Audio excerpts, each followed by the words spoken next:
Assalamualaikum warahmatullahi wabarakatuh. Perkenalkan, nama saya Muhammad Faizul Haq dengan NIM C1C023115. Di sini saya akan menjelaskan perihal akad musyarakah. Pertama, apa sih latar belakang dari akad musyarakah? Islam sebagai agama yang rahmatan lil alamin itu merupakan sistem kehidupan yang komprehensif, di mana mencakup segala aspek ekonomi, sosial, politik. Manusia berperan sebagai khalifah atau pemimpin di muka bumi ini untuk menjaga kemakmuran dan kesejahteraan bersama. Konsep muamalah dalam Islam mengatur interaksi sosial, ekonomi, termasuk syirkah atau kemitraan. Nah, dalam konteks ekonomi syariah, musyarakah adalah bentuk kerjasama di mana para pihak menyatukan modal untuk proyek bisnis bersama dengan prinsip bagi hasil dan berbagi kerugian sesuai proporsi modal.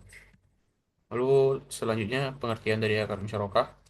Secara bahasa, musyarakah itu berasal dari kata syirkah yang berarti mencampurkan modal sehingga tidak dapat dipisahkan satu sama lain. Menurut PSAK nomor 106, kerjasama antar dua pihak atau lebih yang masing-masing berkontribusi modal. Keuntungan dibagi sesuai kesepakatan, sedangkan kerugian juga ditanggung berdasarkan proporsi modal yang disertakan. Lalu ada prinsip jaminan di dalamnya, mitra tidak dapat menjamin modal pihak lain. Jaminan hanya dapat diminta jika terjadi kelalaian atau kesalahan yang disengaja. Nah, di sini ada beberapa jenis akad musyarakah menurut perspektif para ulama fikih. Yang pertama ada syirkah al-milk, kepemilikan bersama atas suatu aset tanpa adanya akad kemitraan formal. Jadi karena warisan, hibah atau pembelian bersama. Selanjutnya syirkah abdan, kemitraan berbasis tenaga kerja fisik. Para mitra berkontribusi keahlian dan tenaga, bukan modal finansial. Selanjutnya syirkah wujud, itu kemitraan berbasis reputasi dan kredibilitas. Mitra membeli barang secara kredit berdasarkan kepercayaan, lalu menjualnya untuk keuntungan. Selanjutnya ada syirkah inan dan mufawadah. Inan adalah modal dan kerja tidak setara. Bagi hasil sesuai kesepakatan. Lalu mufawadah sendiri itu adalah modal, kerja, dan bagi hasil setara. Selanjutnya jenis akad musyarakah dalam perspektif PSAK. Di sini adalah PSAK nomor 106. Terdapat dua jenis akad musyarakah. Pertama, musyarakah permanen adalah, maaf ini nomor dua ini bagian dari nomor satu. Itu adalah bagian modal setiap mitra tetap sepanjang masa akad. Tidak ada pengalihan kepemilikan selama kontrak berlangsung. Jadi tidak bisa dipindah tangan selagi kontraknya berlangsung. Lalu musyarakah menurun atau mutanakisah. Sini pengalihan kepemilikan modal secara bertahap dari satu mitra ke mitra lainnya hingga kepemilikan penuh berpindah. Selanjutnya dasar hukum akad musyarakah. Akad musyarakah memiliki landasan hukum yang kuat dalam syariat Islam. Dalam hukum ini bersumber dari Al-Quran, hadis, dan ijma atau kesepakatan para ulama fikih. Landasan ini yang menjadi fondasi keabsahan praktik kemitraan dalam sistem ekonomi Islam. Dengan adanya dasar hukum yang jelas, musyarakah menjadi akad yang sah dan dianjurkan dalam muamalah untuk mencapai kemaslahatan bersama. Di Al-Quran itu terdapat pada surat An-Nisa ayat 12 dan Sot ayat 24 yang menyebutkan tentang persekutuan dan kemitraan.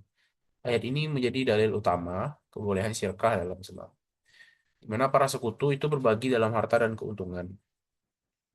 Lalu dari hadis hadis qudsi, Rasulullah Shallallahu Alaihi Rasulullah Shallallahu Alaihi Wasallam bersabda bahwa Allah Subhanahu Wa Taala berfirman, Aku adalah pihak ketiga dari kedua orang yang berserikat selama salah satu pihak tidak mengkhianati pihak lainnya. Jika salah satu mengkhianati, aku keluar dari keduanya. Hadis riwayat kalau nggak salah Muslim. Eh, Maaf kalau salah. Lalu selanjutnya ada ijma para ulama. Para ulama fikih dari berbagai mazhab telah bersepakat bahwa akad musyarakah hukumnya mubah, jadi diperbolehkan. Kesepakatan ini memperkuat legitimasi praktik kemitraan dalam transaksi ekonomi syariah. Lalu penetapan nisbah dalam akad musyarakah. Nisbah sendiri adalah rasio pembagian keuntungan yang disepakati oleh para mitra dalam akad musyarakah. Nah, penetapan nisbah itu merupakan salah satu yang paling krusial yang harus ditentukan di awal kontrak.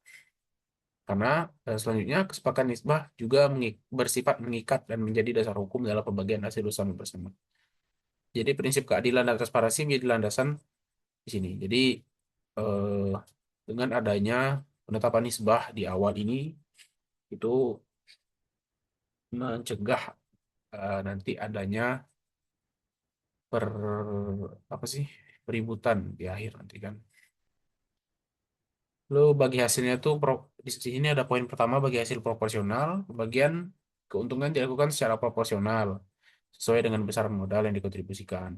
Lalu bagi hasil non proporsional, pembagian dapat berbeda dari proporsi modal dan dengan mempertimbangkan faktor tanggung jawab, kompetensi, keahlian atau waktu. Lalu kesepakatan mengikat, nisbah yang telah disepakati bersifat mengikat secara hukum dan menjadi acuan tetap dalam distribusi keuntungan selama periode kontrak berlangsung.